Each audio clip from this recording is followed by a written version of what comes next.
Well, the July-like weather continues this week as we transition from September to October. It also remains dry, but there are some changes afoot by the weekend, a more unsettled pattern, and finally some cooler weather.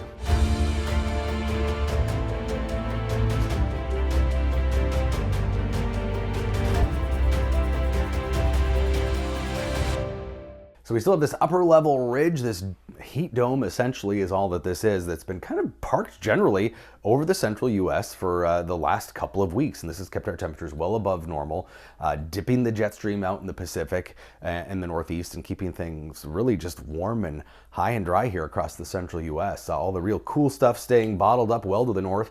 And that means for the last 15 days, look at the averaged temperature anomalies, that departure from normal. There's been a bullseye from Minnesota right up into the Arctic in northern Canada of well above normal temperatures. And that upper level ridge, it's an area of upper level high pressure, just kind of compresses the air, keeps things dry too. So rainfall this week is going to be minuscule, if anything at all. It might have a sprinkle or two tomorrow, but a very small chance of that. That cooler high pressure of the weekend, which was still above normal, but some drier air at least, has shifted to the east. We're back into a southerly flow with a developing area of low pressure to our west.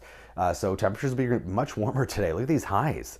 This is what you'd expect in the middle of July, near 90 in western Minnesota, mid 80s here in the Twin Cities, maybe even upper 80s. Tomorrow will be a touch cooler. We do have a weak frontal boundary kind of stalling out across the state, so the temperatures will be just a few degrees cooler, but by the end of the week, we're going to see another boost upward, even a shot at 90, I think, in the Twin Cities, almost certainly again out on the Buffalo Ridge, southwestern Minnesota. Now we have this little spoke of energy coming up tomorrow. Again, that's what might touch off a sprinkle, but air will still be pretty dry.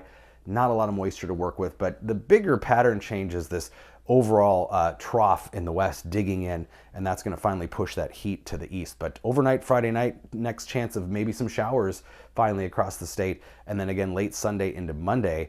This could be our first measurable rainfall in the Twin Cities in what would be 2 weeks. We haven't seen anything since last weekend, so actually could use a little moisture by the weekend.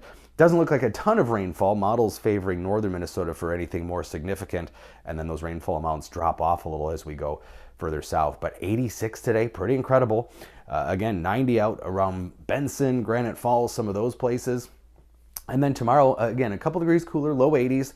Last day of September, we are closing out a very warm month. It's going to be in the top 10 warmest Septembers. Last year was the #1 spot, if you're keeping track. And then look at these first days of October, a string of 80s. Incredible. 83 Wednesday, 86 Thursday, Friday. Upper 80s, again, a shot at 90, even in the Twin Cities. Still near 80 on Saturday, but more unsettled as we head into the weekend. We'll start to see those temperatures drop a little bit by Sunday, and then indications that next week, maybe finally some more seasonable temperatures in the 60s, but still probably a little bit above normal.